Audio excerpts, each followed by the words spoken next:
To me, they're one of the few groups saying anything or doing anything in this dreadful times of drivel in the charts, you know. For them to have got up there with Fairy Tale is just such good news. It's almost worth forming another group, you know.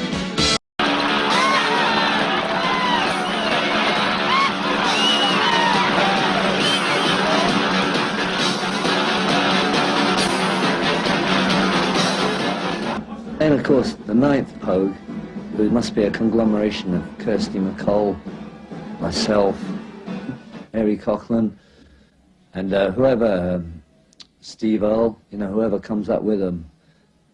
There's always a room for a ninth Pogue, and I'm glad to be a fraction of that ninth. What's it called, Joe? Sid and Nancy, isn't that when we first met you? Like, Sid and Nancy, yeah. Yeah, it was around then, and then we all worked together on Straight to Hell with Alex Cox. The greatest film ever made. Yeah. Go and see it while it's still on.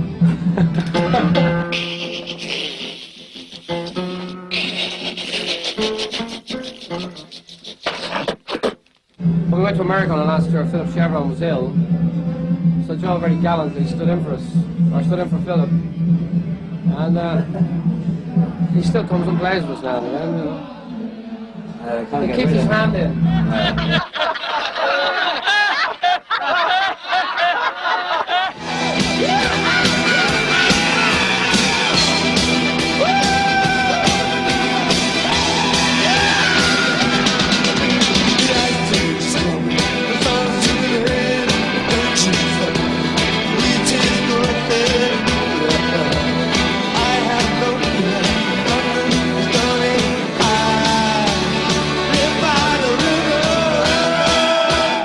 It's a long time since I played on the stage, and I don't think I could have got on one without a band like the Pogues kind of egging me on with them. They're inspiring, that's what I'm trying to say. Completely inspiring, and there's not a lot out there that is. You know, I've been really driven back away from rock and roll because of all the idiots that have taken over. To a cafe, I took out a bit of paper. I divide it into 8 squares here, and because I spent a lot of time on the side of the stage this week watching the boys, you know. Although the Pogues supported the Clash in 1983 in the Brixton Academy, I didn't really know them so well, and I've only really got to know them musically since Darryl has taken over the bass from Cott. And to me, you know, Darryl is there with Jim Finer, like anchoring the whole thing down, like. Nothing panics Darryl.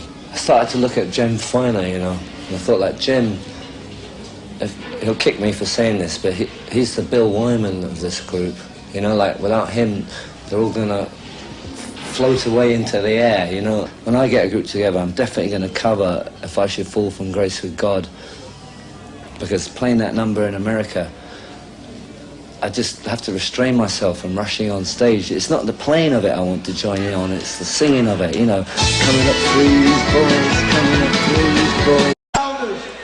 Spidey, it'll never be short of a word.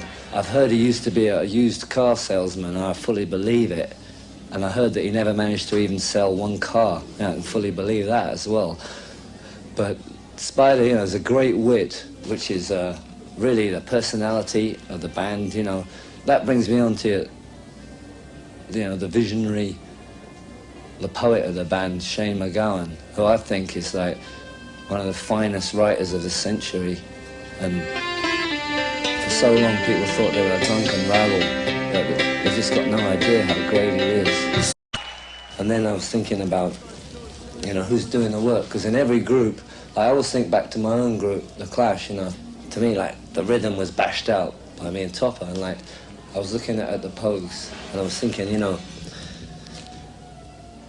it's James Fearnley, you know, like, he's the one, such energy, what a showman, you know, he's like the showman of the accordion. You never see someone using that accordion like, you know, if Flaco Jimenez could see that, he'd just die, because like, I've never seen anyone jumping and throwing that accordion around, you know, and James always comes off soaked in sweat. And also Andrew Rankin, what they call the clobberer. And I think that's a bad name for him, because he's not clobbering anymore, you know, he's got great feel. one's called Turkish Song of the Time. I mean, I'm a rhythm guitar player, and there are few rhythm guitar players in this world anymore because a lot of them are lead guitars, you know. But rhythm guitar player, Chevron is like really the tops, because I had to go to America and Canada and try and cover his parts, you know, and I just couldn't get that double time, you know, when it goes into like Irish triple time beats, you know, like at the end of Turkish Song of the Damned. That brings me on to Mr. T. Woods, who I see as, he's like the master musician of the band. I don't know what groups he's been in and out of, but he's run the whole gamut of rock and roll. I like the story he tells me when he used to go, in those days, you know, I had a white horse's head on my head when I go on stage, and like makes me think like, wow, we've all been through a few trips, you know, in rock and roll. And like, if T. Woods can hang in all the way from going on with a white horse's head on his head till now, you know, then the rest of us are just babies.